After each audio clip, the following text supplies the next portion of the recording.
यता कर्मस्वनुष्ठीयताम् तेनेशस्य विधीयतामपचितिः काम्ये मतिस्त्यज्यताम् पापौघः परिधूयतां भवसुखे दोषोऽनुसन्धीयताम् आत्मेच्छाव्यवसीयतां निजगृहात् तूर्णं विनिर्गम्यताम् आत्मेच्छाव्यवसीयतां निजगृहात् तूर्णं विनिर्गम्यताम्। अत्र अंतिमं सोपानमस्ति परब्रह्मात्मना स्थीयताम्।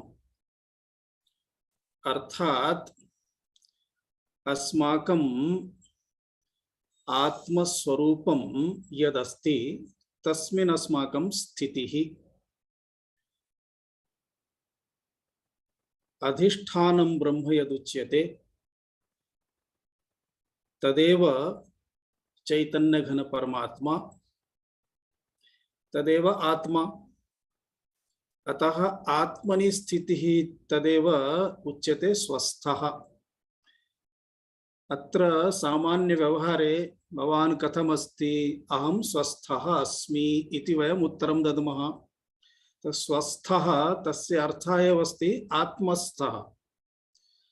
स्वस्मिन् तिष्ठति इति स्वस्थः अर्थात स्वस्मिन् वर्तते। यः स्वस्मिन् स्वस्वरूपे अस्ति तस्य नामेव अस्ति स्वस्थः। यदि स्वरूपं विहाय अन्यत् किमपि अस्ति तदा सः स्वस्थः नास्ति। अतः स्वरूपं किमस्ति? स्वरूपम् अस्ति सुखरूपं, शान्तिरूपं, आनंदरूपं, प्रियरूपं, सुखं ददाति, सुखेन तिष्ठति, तस्य संपूर्ण स्थिति सुखे एव अस्ति। अतः यदा सुखं विहाय अन्यत् किमपि आगच्छति तदेव तु दुःखमस्ति। सुखम् एकवारं त्यजामः तदा तु केवलं दुःखमेव अस्ति। तद् दुःखं यदस्ति तद् दुःखम् एव अन्यस्वरूपं, स्वस्वरूपं नास्ति। अतः ज्वरः आगच्छति, तस्मात् कारणात् सः ज्वरप्रभावे तिष्ठति, स्वस्य सुखप्रभावे नास्ति। अतः स्वस्थः तस्य अर्थः एव अस्ति स्वस्मिन् वर्तते, स्वस्मिन् तिष्ठति इति स्थागति निवृत्तौ धातुः अस्ति। तस्मात् स्वस्मिन् तिष्ठति इति स्वस्थः। अतः तो स्वस्मिन् इति यदा वदामः तदा स्वस्मिन् इत्युक्ते स्वात्मनि, स्व इत्युक्ते अहम्, अहम् इत्युक्ते आत्मा चैतन्यम्। अहं यदा मम स्वरूपे अस्मि तदा अहं स्वस्मिन् अस्मि। तो स्वस्मिन् स्थातुमेव अत्र 39 सोपानानि उच्यन्ते। 40तम सोपानमस्ति ब्रह्मात्मना स्थितिः। ब्रह्मात्मना स्थीयताम्। ब्रह्मात्मना इत्युक्ते ब्रह्मस्वरूपेण, ब्रह्मस्वरूपेण एव मम स्वरूप, ब्रह्मस्वरूपमेव मम स्वरूपमस्ति। तदर्थमेव वयमत्र पश्यन्तः स्मः क्रमशः। इदानीं किमस्ति, अस्माकं गतिः टॉप टू बॉटम अस्ति। अर्थात इदानीं समग्र संसारस्य व्यवहारः अस्ति। तस्मिन् व्यवहारे अर्थात एकं रूपं न, इदानीं मयि बहूनि रूपाणि सन्ति। अतः स्वस्य रूपं प्राप्तुं मया बहूनि रूपाणि एकवारं निष्कासनीयानि भवन्ति। तदर्थम् उच्यते शास्त्रेषु बहुकञ्चुक प्रवेशः। बहुकञ्चुक प्रवेशः, कञ्चुकम् इत्युक्ते वस्त्रम्। उदाहरणं यथा एकं वस्त्रं इनर, ततोपि उपरि सेकंड इनर, ततोपि उपरि एकम थर्ड इनर, ततोपि उपरि एकम युतकम, ततोपि उपरि एकम स्वेदकम अथवा जैकेट किमपि। अतः एकस्य वस्त्रस्य उपरि एकम, तस्य उपरि एकम, तस्य उपरि एकम, तस्य उपरि एकम बहुकंचुक प्रवेशः। अस्माकं शरीरस्य अपि बहुकंचुक प्रवेशः अस्ति, तर्हि आत्मनः अपि बहुकंचुक प्रवेशः अस्ति। आत्मनः बहुकंचुक प्रवेशः इत्युक्ते आनंदमय कोशः, तस्य उपरि विज्ञानमय कोशः, पुनः तस्य उपरि मनोमय कोशः, पुनः तस्य उपरि प्राणमय कोशः, पुनः तस्य उपरि अन्नमय कोशः, पुनः तस्य उपरि संबंध रूप कोशः। एषः मम, एतद् मम गृहम्, एषः मम सम्बन्धी, एषः मम पुत्रः पुत्री माता पिता, अनन्तरं मित्राणि, पुनः कार्यालयः, मम अधिकारी बॉस इत्यादि कृत्वा एतः पुनः मित्रेषु अन्तरङ्गमित्रम्, अन्यमित्रं, सामान्यमित्रं, विशेषमित्रं, सम्बन्धिषु अपि निकटसम्बन्धी, किञ्चित् दूरसम्बन्धी, किञ्चित् एवं समग्र जालमस्ति। तो सर्वम् एकैकम् अपि अस्माकं कृते एकैक कञ्चुकमिव अस्ति। अतः बहुकञ्चुक प्रवेशः इत्युक्ते कदाचित् गणनां कर्तुं न शक्नुमः, तावन्ति कञ्चुकानि सन्ति, एकैकं वस्त्रम् अस्ति। अतः सर्वेषामपि एकैकवारं निष्कासनं करणीयम्। एकैकं निष्कासयामः, तदा गत्वा अहम् इति मम स्वरूपम् अवगन्तुं शक्नुमः। एतत् सामान्यम् उदाहरणम् अस्ति। अत्र आचार्यः तदेव कुर्वन् अस्ति। किं किं करणीयम् इति ज्ञात्वा अनन्तरं तत् कर्तुं कथं करणीयं तस्य एकं स्टैल् अपि दत्तवान्। कर्मयोगः, कर्मयोगभावनया करोतु। अनन्तरम् इदानीं कर्मयोगभावनया यदा कार्यम् आरब्धं तु कार्याणि तु बहूनि सन्ति। तदा आचार्यः वदति कार्याणि किञ्चित् मन्दं मन्दं कृत्वा न्यूनानि करोतु। अतः न्यूनं कर्तुं किं करणीयं? यदि कट् करणीयं चेत् कुतः कट् करणीयं भवति? तर्हि जीवने अस्माकम् आदिनस्य बहवः व्यवहाराः सन्ति। तेषु व्यवहारेषु वयं यदि चिन्तयामः एतस्य व्यवहारस्य आवश्यकता नास्ति, एतद् वृथा एव अस्ति इति कुर्मः चेत् एकवारं वृथा यदस्ति तत् सर्वं कट् करणीयं, तद् निष्कासयामः। अनन्तरं पुनः द्वितीय क्रमे किं चिन्तनीयं? तद् द्वितीय क्रमे चिन्तयितुं वदति काम्ये मतिस्त्यज्यताम्। अर्थात् बहु वस्तूनां चाकचिक्यं दृष्ट्वा बहु सौन्दर्यम् इति मत्वा तदर्थं यत् प्रयासं करोति वस्तुतः तस्यापि आवश्यकता नास्ति। अतः तादृशकर्माणि अपि निष्कासयतु। यतः किमस्ति, तदर्थं मनसि प्लानिंग, वयं प्लानिंग कुर्मः तदा आत्मा तु कुत्रैव तिष्ठति, अनात्म विषये एव चिन्तनं भवति, अन्य पदार्थ विषये एव चिन्तनं भवति सर्वदा। अतः तदेकं प्लानिंग न्यूनं भवतु, अति अनिवार्यं प्लानिंग आयोजनं सर्वं भवतु, तदेकं न्यूनं भवतु। एकं तद् न्यूनं भवति, तस्मात् पृष्ठतः यतः प्लानिंग अनन्तरं क्रियान्वयनम् अस्ति, तत् वयं कार्यं कुर्मः चेत् पुनः तदर्थं समयः गच्छति, व्यस्तता गच्छति, व्यग्रता भवति। कार्यं सम्यक्तया सम्पन्नं चेत् सम्यक्, सम्यक् न सम्पन्नं चेत् बहु श्रेयांसि बहुविघ्नानि। अतः बहूनि विघ्नानि आगच्छन्ति। विघ्नानि आगच्छन्ति चेत् पुनः समस्या, पुनः तस्य कृते फैट्। अतः एकं कर्तुं दशविधं फैट् करणीयं भवति एकं प्राप्तुम्। एवं 10 कार्याणि सन्ति चेत् 100विधं फैट् एव अस्ति। दिनस्य 10 कार्याणि चेदपि अस्माकम् एकं दिनं गतम्। अतः बुद्ध्या युक्तिपूर्वकम् अत्र चिन्तनं कृत्वा तादृशं यदस्ति एकवारं किञ्चित् न्यूनं करणीयम्। अतः कटिंग, कार्याणां कटिंग एव अस्ति कामे मतिः त्यज्यताम्, तदर्थम् उक्तम्। कामनायाः विषये मया उक्तं ह्यः, अर्थात् गतपर्याये। कामनाः कथं भवन्ति? यदा अस्माकं किमपि मनसि एवम् अनुभूयते न्यूनता अस्ति, तदा न्यूनतायाः पूर्त्यर्थम्, अर्थात् किमपि वस्तु दृश्यते तद् मम समीपे नास्ति, एतद् बहु सम्यक् अस्ति, तद् बहु सम्यक् अस्ति इति शोभनाध्यासः, अर्थात् सुन्दरता इति पुनः अस्माकं कृते लोभं जनयति, पुनः तत् प्राप्तुं वयं प्रयासं कुर्मः। अतः एतद् नास्ति एतद् भवतु। अपूर्णता इति यदा चिन्त्यते तदा पूर्त्यर्थं प्रयासः क्रियते। अतः अपूर्णता या अस्ति, वस्तुतः यदा स्वात्मनि स्थितिः भवति तावता यदा गच्छामः तस्मात् पूर्वमेव ज्ञानं भवति यदा अपूर्णता किञ्चिदपि नास्ति। वयम् अपूर्णः इति चिन्तयामः, वस्तुतः अहं तु पूर्णः अस्मि। पश्यामः चेत् तावता अस्माकम् अवज्ञानं भवति, भविष्यति अपि। अतः तादृश केचन विषयाः एकं तस्मिन् विषये वयं चर्चितवन्तः। एकः अन्यः विषयः अस्ति। इदानीं किम् अस्ति, यदा मनसि किमपि प्राप्तुम् एतत् कर्तुं यदा इच्छा भवति, वयम् आयोजनं कुर्मः, तदा वस्तुतः मनः बहु व्यस्तं भवति।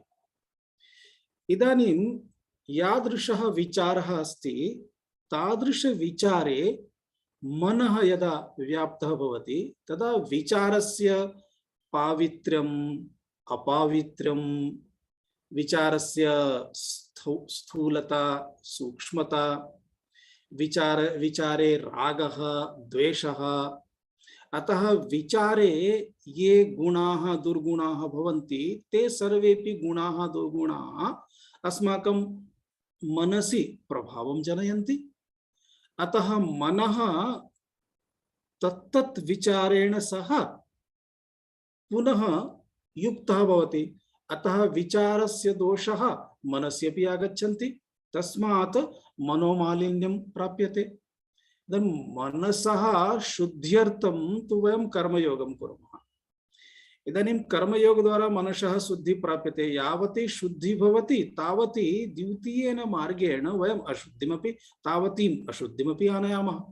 यथा गजः स्नानं करोति, स्नानं कृत्वा पुनः धूलिं स्वीकृत्य शिरसि स्थापयति, तथा अस्माकं कार्यमस्ति। एकत्र वयं मनोमालिन्यं दूरं कुर्मः, द्वितीयेन मार्गेण पुनः अन्यविधं मालिन्यम् आनयामः। अतः भगवान् भाष्यकारः भगवान् शंकराचार्यः वदति, काम्ये मतिः त्यज्यताम्। यदि एवं करोति तर्हि सः मार्गः, कारणं यतः अत्र तादृशः बहवः मार्गाः सन्ति। औट्लेट् न्यूनमस्ति, अर्थात् बहिर्गमनस्य मार्गः बहु न्यूनः अस्ति, परन्तु अन्तः आगन्तुं बहवः मार्गाः सन्ति। यतः अस्माकं सर्वाणि इन्द्रियाणि एकमेकं विषयं प्रति धावनं कुर्वन्ति, अतः सर्वम् एकमेकम् आनयन्ति। तदर्थं यदि एकं वयं सोर्स् निष्कासयामः तर्हि इन्द्रियाणां तत्र गतिः समाप्ता भवति। अतः कामना या अस्ति सा कामना मनोमालिन्यं जनयति। एतत् विचिन्त्यपि कामनानां यावत् शक्यं त्यागः योग्यः भवति। अत्र मया उक्तं कामनाः इति कथं भवन्ति, गतपर्यायस्य अन्तिमः बिन्दुः आसीत् एषणा। कामना इत्युक्ते एषणा। एषणा त्रिप्रकारेण भवति अथवा भवन्ति। एकं तु अस्ति सामान्यं पुत्रेषणा, अर्थात् पुत्रः भवतु। पुत्रः नास्ति चेत् भ्रातुः पुत्रः, नास्ति चेत् भगिन्यः पुत्रः, नास्ति चेत् अन्यः पुत्रः, अथवा एकं बालकं स्वीकुर्मः, अथवा किञ्चित् जपं तपं कुर्मः पुत्रप्राप्तिनिमित्तं, पुत्रेष्टियागं कुर्मः, एकः पुत्रः भवतु। इति पुत्रस्य एका कामना।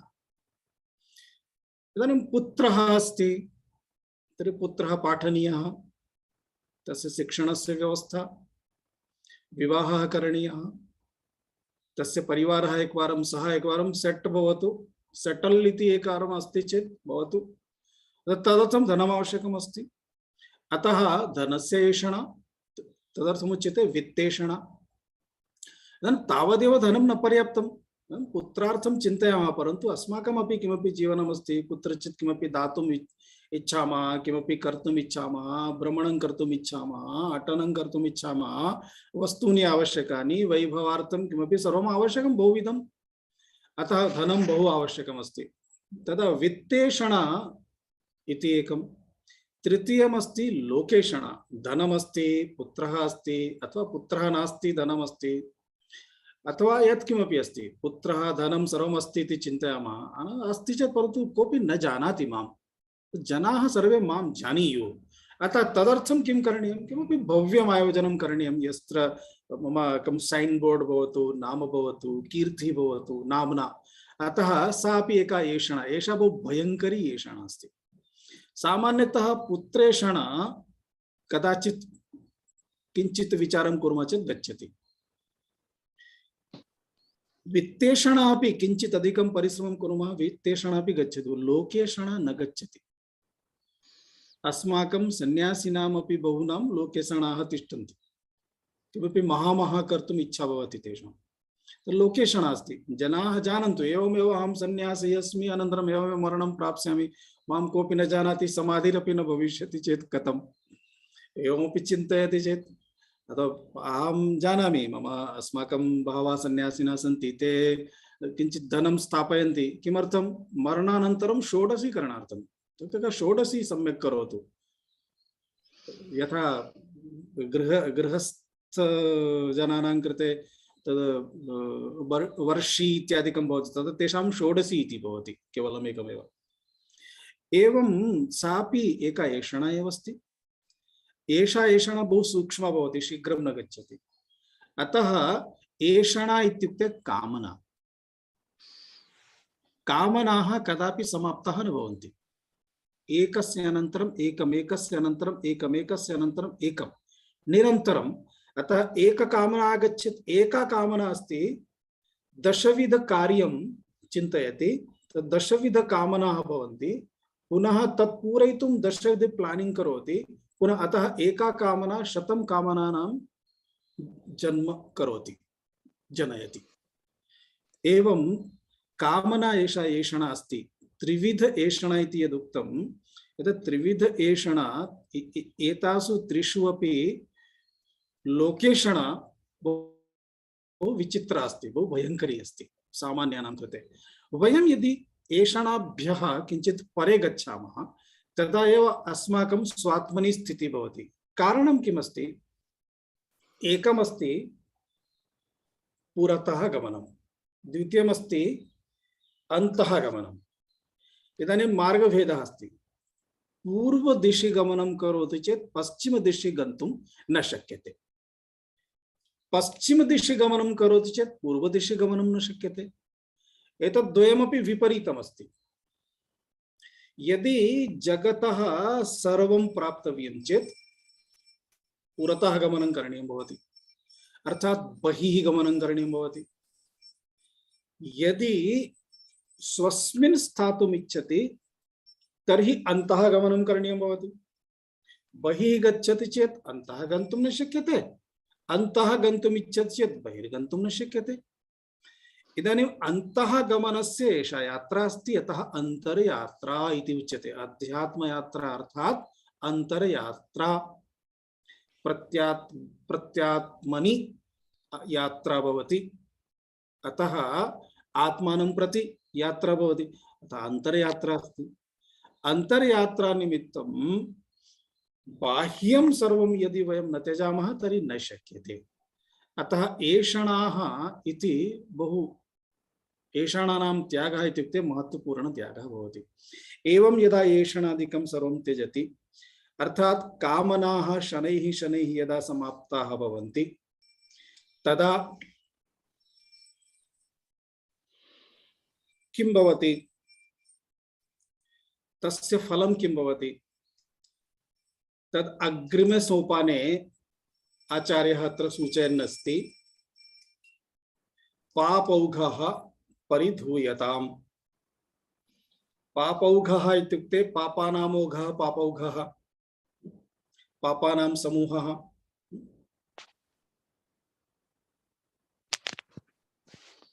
प्रतिपदं किञ्चित् व्याख्या अस्ति, पापौघः तो ओघः ओघः इत्युक्ते राशिः समुद्रः इति। पापानाम् ओघः पापौघः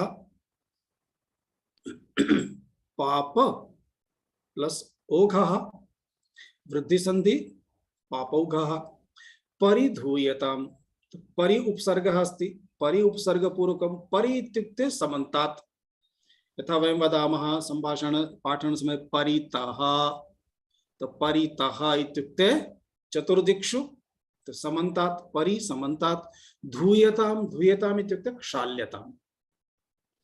पापानां क्षालनम् इत्युक्ते वस्त्रक्षालनमिव नास्ति, अतः पापानां नाशनम् इत्यर्थः, नाशय इत्यर्थः। तो कर्मभिः संगृहीतं पापं कर्मभिः एव क्षालयितुं शक्यते इति स्मरणीयम्।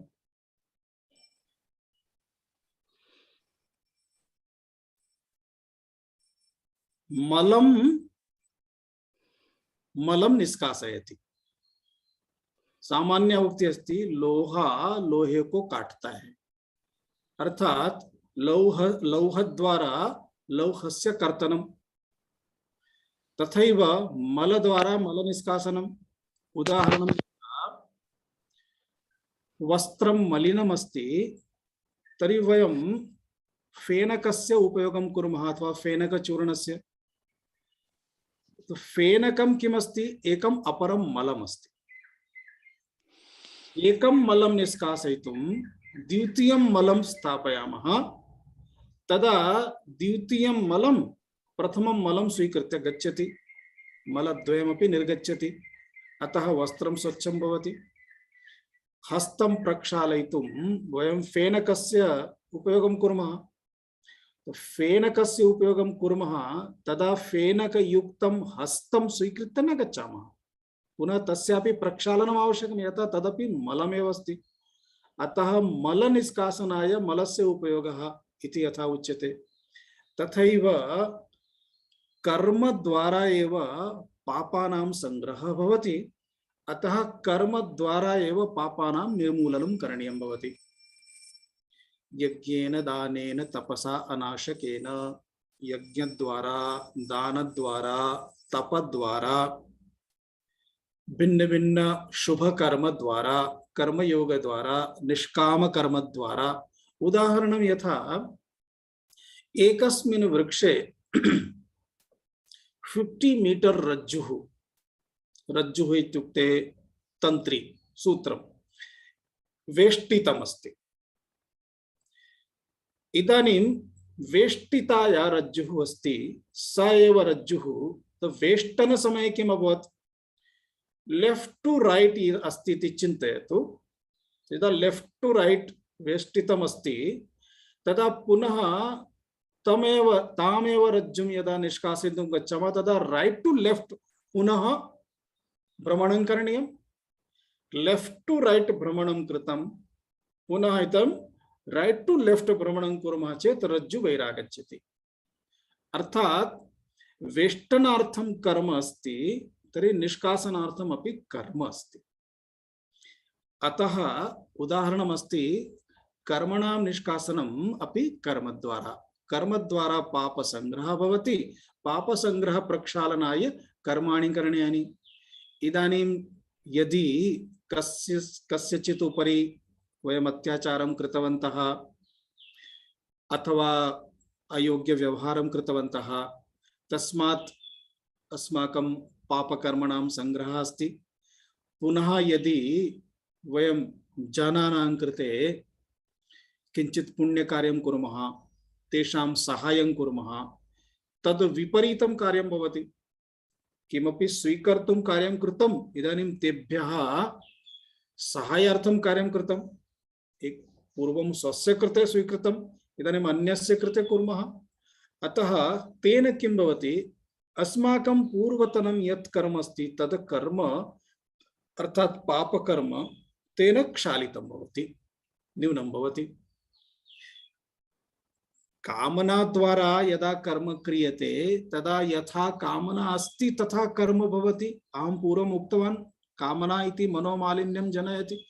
अतः कामना द्वारा कृतं कर्म पुनः निष्कामनया कार्यं कुर्मः चेत् तदेव कर्म पूर्वतन कर्मस्य उपरि एकम् अन्यं संस्कारं जनयति। अन्यं संस्कारं जनयति। उदाहरणं यथा अस्माकं भित्तिः अस्ति, वाल् अस्ति, तस्य उपरि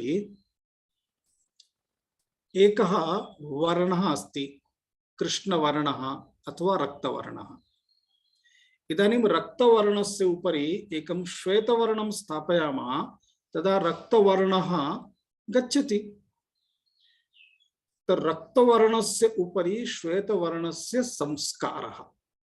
तथैव अस्माकं यानि प्राक् कर्माणि सन्ति, अयोग्य कर्माणि सन्ति, तेषाम् उपरि एव निष्काम कर्म द्वारा, योग्य कर्म द्वारा, पुण्य कर्म द्वारा, जनानां कृते सुख उत्पादन कर्म द्वारा, जनानां सहाय द्वारा वयम् एकं संस्कारं यदा कुर्मः तदा ते दोषाः समाप्ताः भवन्ति।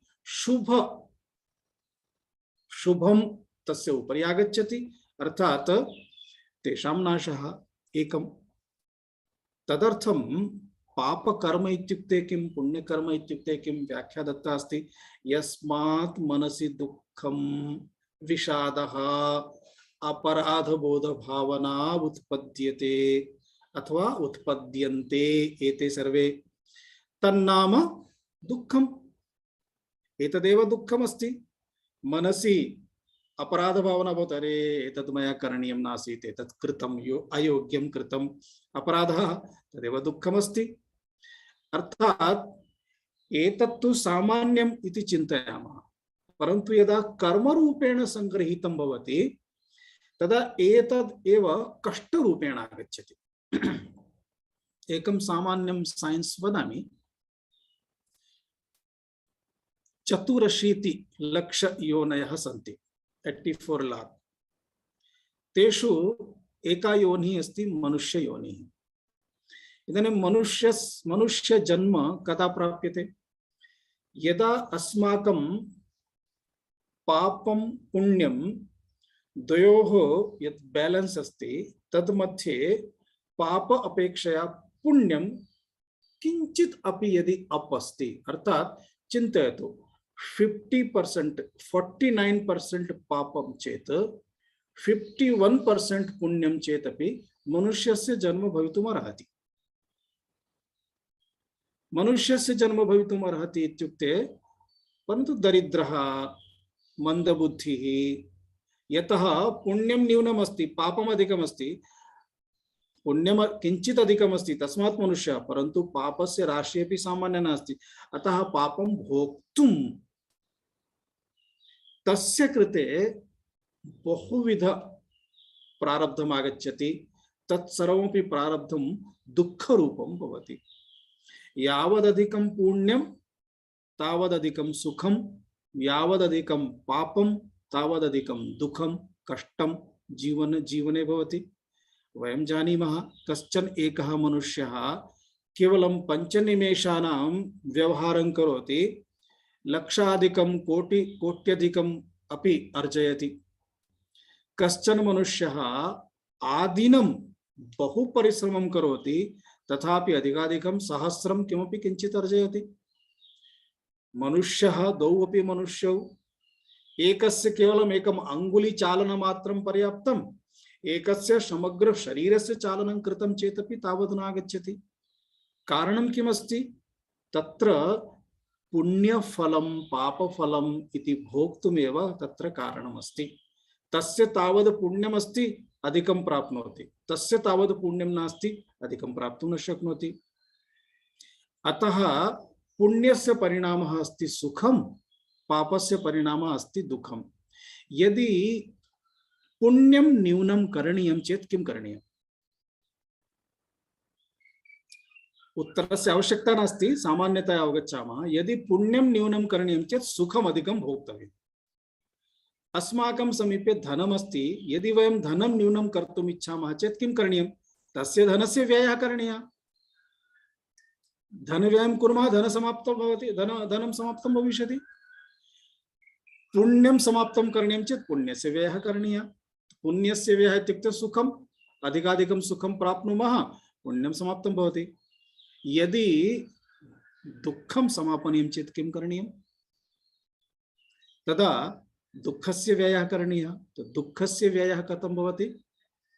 यदा दुःखम् अधिकाधिकं स्वीकुर्मः, अधिकाधिकं दुःखं प्राप्तं चेत् दुःखं स्वीकर्तुम् इच्छा तु न भवति। सुखं स्वीकर्तुम् इच्छा भविष्यति, दुःखं स्वीकर्तुम् इच्छा कस्यापि न भवति। अस्तु, दुःखं स्वीकर्तुम् इच्छा न भवति, परन्तु यदा दुःखम् आगतमस्ति तदानीं मनसि एकं निश्चयं करोतु। किम्? इदानीम् अस्माकं पापकर्माणि समाप्तानि भविष्यन्ति। इदानीं पापकर्म समाप्तं चेत् आनन्ददायकम् अथवा दुःखदायकम्? आनन्ददायकम्।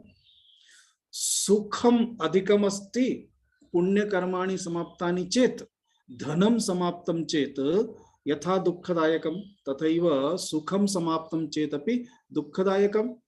सुखस्य उपभोगम् अधिकं कुर्मः, दुःखम् आगच्छति। अतः सुखभोगं कुर्मः तदानीं पुण्यं समाप्तं भवति, दुःखभोगं कुर्मः तदानीं दुःखं समाप्तं भवति इति यदा भावना भवति, तदा यदा दुःखम् आगच्छति तदा मनसि दुःखं न भवति। तद् भोक्तुम् अस्माकं सज्जता भवति। अस्तु, इदानीम् अस्माकं पापकर्माणि समाप्तानि भविष्यन्ति, एवं चिन्तनीयम्। पश्यतु, वयं पूर्वजन्मनि यदा मनुष्यरूपेण जन्म प्राप्तवन्तः तदा तावत् कार्यं कृतं येन बहूनि कर्माणि कृतानि।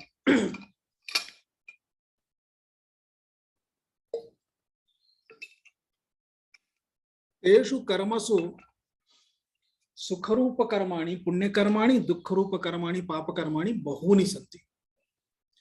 अतः तत् भोक्तुम् एकं जीवनं पर्याप्तं न भवति। कतिवारं जन्म स्वीकरणं, मनुष्यरूपेण, अन्यरूपेण, पशुपक्षिरूपेण, न जानीमः कीदृशं कर्म अस्ति। तत्सर्वं कर्म कर्तुं बहुविधरूपेण जन्म स्वीकरणीयं भवति। अतः एकवारं मनुष्यजीवनं प्राप्तमस्ति चेत् अलर्ट् भवतु, सावधानी आवश्यकी अस्ति। सावधानतया कार्यं कुर्मः चेत् पुनः तत्सर्वं यथा वर्धनं न भवेत् इति चिन्तनीयम्। एकम् अन्य अंशः अस्ति, पुण्यं कार्यं कुर्मः तदा मनः सात्विकं भवति। सात्विकं मनः पुण्यकार्येण सह युक्तं भवति। यदि पापकर्म अस्ति तर्हि राजसम् अथवा तामसं कर्म भविष्यति। राजसं कर्म यदा भवति तदा अधिकाधिकं कर्म कारयति, तामसं कर्म यदा भवति तदा अधिकाधिकं कर्म कारयति इति वक्तुं शक्नुमः, नापि शक्नुमः। परं यत् कर्म कारयति तद् विचित्रं कारयति, दुःखदायकं भवति। अतः अस्माकं मनः यदि सत्वगुणे तिष्ठति तर्हि अस्माकं कार्याणि शुभकार्याणि भवन्ति। यदि मनसि तमोगुणः अथवा रजोगुणः अस्ति तदा पापकर्मणां कृते अवसरः अधिकः भवति। अर्थात् रजोगुणप्रभावेण रागः उत्पद्यते, तमोगुणप्रभावेण द्वेषः उत्पद्यते, सत्वगुणप्रभावेण समानता तिष्ठति इति अवगन्तव्यम्। तात्पर्यं कः? तात्पर्यं किम् इत्युक्ते, अस्माकं यानि एतानि कर्माणि सन्ति तानि कर्माणि राशि रूपेण संग्रह फिक्स डिपोजिट रूपेण सन्ति। तेषां कर्मणां नाशाय अस्माभिः शुभकर्मणाम् एका राशिः उत्पादनीया भवति। शुभकर्मणां यदा राशिः एका भवति तदा पापकर्मणां हानिः एकं। द्वितीयम्, एका शास्त्रीय व्यवस्था अस्ति, अहम् अग्रे वदिष्यामि, इदानीं बहु शीघ्रं भवेत्। कर्माणि समाप्तानि तु भोगद्वारा एव भवन्ति। प्रारब्धस्य भोगेनैव क्षयः, यदा विषयः आगमिष्यति तस्मिन् विषये चर्चयिष्यामि। अर्थात् यत्किमपि कर्म अस्ति विना भोगं समाप्तिः नास्ति। परं एकः अवसरः अस्ति यदा विना भोगमपि तानि कर्माणि यानि संचितकर्माणि सन्ति तानि समाप्तानि भवितुम् अर्हन्ति। सः भोगः अस्ति ज्ञान। अतः उच्यते ज्ञानाग्नि सर्वकर्माणि भस्मसात् कुरुते अर्जुन। हे अर्जुन, ज्ञान रूप अग्नि सर्वाणि संचित कर्माणि भस्मसात् करोति। केवलं प्रारब्धम अर्थात जन्मतः मृत्यु पर्यन्तम एतद् यत् शरीरमस्ति तत् शरीरं यैः कर्मभिः प्राप्तमस्ति तेषां कर्मणां समाप्ति पर्यन्तम अर्थात तेषां कर्मणां भोगः आवश्यकः अस्ति। तेषां कर्मणां समाप्तिः प्रारब्धस्य समाप्ति भोगेन भवति इति विषयः अस्ति। अग्रे यदा आगमिष्यति वयं तस्मिन् विषये चर्चयामः। सामान्य उल्लेखः कृतः अस्ति। तात्पर्यं किमस्ति, यदि कर्म विषये आकर्षणं भवति तदा तत्र वयं किञ्चित् समीचीनम् अस्ति इति चिन्तनं कुर्मः, प्रियमस्ति इति चिन्तनं कुर्मः, सुखं दास्यति इति चिन्तनं कुर्मः, एतद् मम कृते भवतु इति चिन्तनं कुर्मः। यदि एतत् दुःखदायकमस्ति तदा एतत् मम कृते मास्तु, न आवश्यकं, तदा द्वेषदर्शनं भवति। यदि प्रियत्वदर्शनं भवति तर्हि तत्र तस्य इच्छा अस्ति, रागः अस्ति। यदि अप्रियत्वदर्शनं भवति तर्हि तस्मिन् दोषः अस्ति, अर्थात् द्वेषः अस्ति, दुःखदायकत्वम् इति अनुभूयते। यदा द्वेषः अस्ति तदा प्राप्तुं द्रष्टुं न इच्छामः। यदि प्रियत्वं भाति तदा तत् प्राप्तुम् इच्छा भवति। यदि विवेकं कुर्मः वस्तूनां विषये तदानीं तस्मात् किञ्चित् वयं स्वस्थतया स्थातुं शक्नुमः। एतदर्थम् एतद् बहु महत्वपूर्णं वाक्यमस्ति। रागरञ्जितं मनः उपदेशं न शृणोति। मनसि यदा रागः भवति अथवा द्वेषः भवति तदा यावदपि उपदेशं करोतु श्रोतुं न शक्नोति। अहं बहूनाम् उदाहरणानि दृष्टवान् अस्मि। इदानीं काश्चन बालिकाः सन्ति। एका बालिका कश्चित् मुस्लिं बालकः तेन सह तस्याः प्रेम अभवत्। जनाः बहु बोधितवन्तः, परन्तु सा श्रोतुमेव सिद्धा नाभवत्। यतः प्रेमरूप रागः तथा प्रभावितः आसीत्। रागः इति कारणात् रागरञ्जितं मनः एकमपि दोषं दुर्गुणं स्वीकर्तुं शक्तं नाभवत्। अन्ततो गत्वा 5 वर्षाणाम् अनन्तरं सा बालिका आत्महत्यां कृतवती। यान् विषयान् जनाः बोधितवन्तः तदवगन्तुं न शक्तवती। अनन्तरं यदा ज्ञातं, स्वयमेव अनुभूतं, तदानीं जीवनं समापितवती। आशयः कः अस्ति, तात्पर्यं किमस्ति, रागरञ्जितं मनः उपदेशं न शृणोति। उदाहरणं यथा यदि क्रोधः उत्पन्नः अस्ति तस्मिन् समये यावदपि उत्तमं वदतु किमपि न प्रविशति। यदा क्रोधः समाप्तः भवति अनन्तरं बोधयतु, तदानीं चिन्तयति आम् एतत् सत्यमस्ति। अतः एतद् वाक्यं बहु महत्वपूर्णम् अस्माकं सर्वेषां जीवने। कर्मयोगेन रागद्वेषयोः विगलनं भवति। तदर्थं भगवता उक्तं योगस्थः कुरु कर्माणि संगं त्यक्त्वा आत्मशुद्धये सिद्धिसिद्ध्यो समो भूत्वा समत्वं योग उच्यते। तदेव समत्वमेव योगः अस्ति। योगस्थः कर्माणि करोतु। कथं? संगं त्यक्त्वा अर्थात आसक्तिं त्यक्त्वा।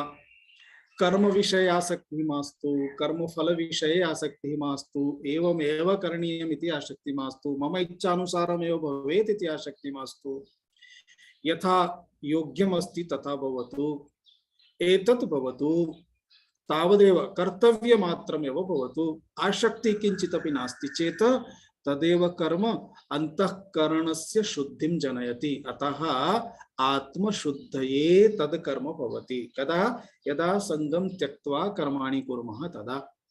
सिद्ध्य सिद्ध्योः समो भूत्वा, अर्थात संगम त्यक्त्वा इत्युक्ते सिद्धि असिद्धि कार्यं साधितं भवति अथवा असाधितं भवति, यथा अपि भवति तत्र समान स्थितिः।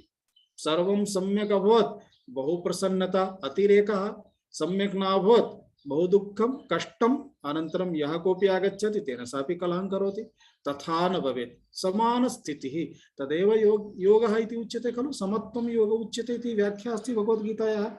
अतः यदि कर्मयोग बुद्ध्या कार्यं कुर्मः तदा रागद्वेषौ निवर्त्येते, गच्छन्ति। एवं एषः अर्थः अभवत् पापौघः परिधूयताम्, अर्थात पापानां यः समूहः अस्ति तं समूहं वयं पुण्यकर्मणां, शुभकर्मणां, निष्कामकर्मणां, लोक कल्याण कर्मणां अथवा तैः कर्मभिः वयम् एकं संस्कारं अस्माकं अंतःकरणे तद आनयामः, जनयामः। तेन संस्कारेण अंतःकरणस्य मालिन्यं दूरं भवति, अर्थात अंतःकरणे पवित्रता आगच्छति। यदा अंतःकरणे पवित्रता आगच्छति, अर्थात कर्मयोग भावनया यदा वयं कर्माणि कुर्मः, अंतःकरणं शुद्धं भवति। रागद्वेषयोः या यांत्रिक स्थितिः अस्ति सा स्थितिः दूरं गच्छति। मनः यांत्रिक स्थितेः मुक्तं भवति। मुक्तं मनः श्रोतुं शक्नोति, उपदेशं शृणोति, उपदेशं श्रुत्वा विचारं करोति, विचारशीलं भवति। एवं बुद्धि विवेक साहाय्येन अग्रे किं करणीयं तदर्थम् अग्रिमं सोपानं भगवान् अत्र सूचयति। भवसुखे दोषोऽनुसन्धीयताम्, अर्थात यदा संसार सुखम यदस्ति, भवः इत्युक्ते संसारः, भवसुखम अर्थात संसार सुखम, तस्मिन् संसार सुखे दोषः अनुसन्धीयताम्, अर्थात तस्मिन् दोषः अस्ति परन्तु अस्माभिः न दृश्यते, तद् द्रष्टव्यं, तस्य अनुसन्धानं करणीयं। के दोषाः भवन्ति तस्य वयं चिन्तनं करिष्यामः। किञ्चित् एकवारम् एतस्य वाक्यस्य व्याख्यां पश्यामः। तो भवसुखे, भवस्य संसारस्य सुखं भवसुखं, तस्मिन् भवसुखे समास विग्रहः अभवत्। भवस्य सुखं भवसुखं षष्ठी तत्पुरुष समासः। भवः नाम संसारः, संसारस्य सुखं, तस्मिन् भवसुखे संसार सुखे किं करणीयं? दोषः, दोषः इत्युक्ते असम्यक्त्वम्, असमीचीनत्वं यदस्ति तस्य दर्शनं करणीयं। कथम्? अनुसन्धीयताम्, अनु उपसर्गपूर्वकम्, अनु इत्युक्ते क्रमः, क्रमेण अनुक्रमेण संधानं करणीयं। संधीयताम् इत्युक्ते संधानं कुरु इत्यर्थः। अर्थात एक अनन्तरम् एकम्, एक अनन्तरम् एकं, तस्य अर्थः अस्ति अनु। उदाहरणं यथा गच्छति, यदा गच्छति तस्य पृष्ठतः अन्यः गच्छति तदा अनुगच्छति, गच्छति अनुगच्छति। तथैव संधानम् अनुसन्धानम्, एकस्य सुखस्य विषये विचारं करोति तदा द्वितीयस्य सुखस्य विषये अपि विचारं करोतु। अतः एकैकं सुखं स्वीकृत्य तस्य सुखस्य मूलं किमस्ति तावत् पर्यन्तं यदा गच्छामः तदा तद् यत् ज्ञानं भवति तद् ज्ञानं किमस्ति? सुखमपि दुःखरूपमेव अस्ति। वस्तुतः एतद् यत् सुखमस्ति तदपि दुःखरूपं कथमिति वयम् अग्रे पश्यामः। अर्थात् दुःखं तु दुःखमस्ति, सुखमपि दुःखम् इव, दुःखरूपम् इव एव अस्ति। अस्तु, भवः इत्युक्ते संसारः। तो संसारः इत्युक्ते किं? पश्यतु, वयं जगत् संसारः इति पदद्वयस्य उपयोगं कुर्मः। तो जगत् इत्युक्ते किं? जायते गच्छति इति जगत। अर्थात जायते अर्थात उत्पद्यते, सृष्टि ही उत्पद्यते अनंतरम लयं प्राप्नोति, उत्पद्यते पुनः विकासं प्राप्नोति, शनैः शनैः कृत्वा लयं प्राप्नोति, सृष्टि लयं भवति। जायते गच्छति इति जगत, ईश्वरस्य सृष्टिः। संसारः किमस्ति? संसारः इत्युक्ते सम्यक् सरति इति संसारः। यथा सिक्ता भवति, सिक्ता इत्युक्ते सेंट, बालू, सिक्ता स्वीकृता मुष्ट्याम् अनन्तरं मुष्टिम् एवं स्थापयामः, तदा सिक्ता शनैः शनैः पतति, पतति तस्य अर्थः अस्ति सरति। यथा जलं स्रवति गच्छति एवं शनैः शनैः पतति इति सरति। अतः यथा सर्पः, सर्पः कूर्दनं न करोति, सर्पः धावनमपि न करोति, सरति। अतः सरति इति सर्पः, तस्मात् एव सर्प इति पदस्य निर्माणम् अस्ति, तस्य नाम अस्ति सर्पः। तो सरति, तो सरति इति संसारः, परन्तु कीदृशं? सम्यक् सरति इति, सम् उपसर्गपूर्वक, संसार सम्यक् उपसर्गपूर्वकम् अस्ति, अतः सम्यक् सरति इति संसारः। अस्माकं जीवने वयं द्रष्टुं शक्नुमः, जन्मतः आरभ्य इदानीं पर्यन्तं वयं संसारं पश्यामः, तर्हि संसारस्य एकमपि क्षणं भवतः हस्ते नास्ति, सम्यक् गच्छति, एतावता सम्यक् गतः एव। संसारः सृष्टिः, परन्तु अस्माकं सृष्टिः, मनुष्याणां। जगत् अपि सृष्टिः अस्ति ईश्वरस्य। जगतः सृष्टौ समस्या नास्ति, अस्माकं सृष्टौ एव समस्या अस्ति। अतः अस्माकं कृते उच्यते संसारः। संसारः एतस्य एकं सामान्यमर्थं पश्यामः चेत् जन्म मृत्योः चक्रम्। एकवारं जन्म प्राप्नोति, मृत्युपर्यन्तं सदा सर्वदा बिजी बिजी बिजी, कार्यं कार्यं कार्यं, दुःखं दुःखं दुःखं, किंचित् सुखं, पुनः दुःखं दुःखं दुःखं, किंचित् सुखं, पुनः दुःखं दुःखं दुःखं, किंचित् सुखम्, एवं कृत्वा समाप्तिः। पुनः जन्म, पुनः जन्म इत्युक्ते 9 मासपर्यन्तं गर्भवासः, तत्र मले वासः, तत्र तादृश विचित्र जले वर्धनं, जीवः रोदनं करोति, ईश्वरं प्रार्थयति, हे भगवान् कथंचिदपि बहिर्निष्कासयतु, एतस्मात् कष्टात् मुक्तिं ददातु, इतः परं भवतः नामस्मरणं करिष्यामि, कदापि विस्मरणं न करिष्यामि। बहिरागत्य पुनः सर्वं विस्मरति, पुनः तस्मिन्नेव संसारे, तस्मिन् चक्रे पुनः कष्टमेव सदा सर्वदा। यदर्थं धावनं करोति, उदाहरणतः धनार्थं धावनं करोति, धनं किमस्ति? अर्थानाम् अर्जने क्लेशः, तथैव परिपालने, नाशे दुःखं व्यये दुःखं, दिगर्थान् क्लेशकारिणः। तस्यैव धनस्य पृष्ठतः भवति, तस्य अर्जने क्लेशः अस्ति, धनम् आगतं चेत् तस्य रक्षणं करणीयं, सेफ्टी आवश्यकी, न चेत् लुण्ठकाः नयन्ति, जनाः नयन्ति, कदाचित् गृहजनाः अपि लुण्ठनं कुर्वन्ति, तस्य रक्षणे क्लेशः, नष्टं भवति चेदपि क्लेशः, व्ययं कुर्मः चेत् न्यूनं भवति, तथापि दुःखमस्ति। अर्थात् धनमाहत्य किं ददाति? दुःखमेव ददाति। एवं बुद्धिमन्तः चिन्तयन्ति। जीवने किमस्ति? एतत् सर्वमेव अस्ति, एतस्मिन् चक्रे एव समग्रं जीवनं समाप्तं भवति। अतः उच्यते संसारः इत्युक्ते जन्म मृत्योः चक्रम्। चक्रम् इत्युक्ते चक्रस्य एका अरा अधः अस्ति, सा एव अरा उपरि गच्छति, पुनः अधः आगच्छति, पुनः उपरि गच्छति। वयं द्वितीय कक्षायाम् एकं चक्रं दृष्टवन्तः। संकल्पः भवति, तेन इच्छा भवति, तेन आयोजनं कृत्वा कर्म भवति, कर्मणः फलम् आगच्छति, फलोपभोगं कुर्मः, तेन संस्कारः भवति। संस्कारः द्विधा भवति, रागरूपसंस्कारः, द्वेषरूपसंस्कारः। रागः चेत् पुनः आवश्यकं, द्वेषः चेत् न आवश्यकं, तस्मात् पलायनं।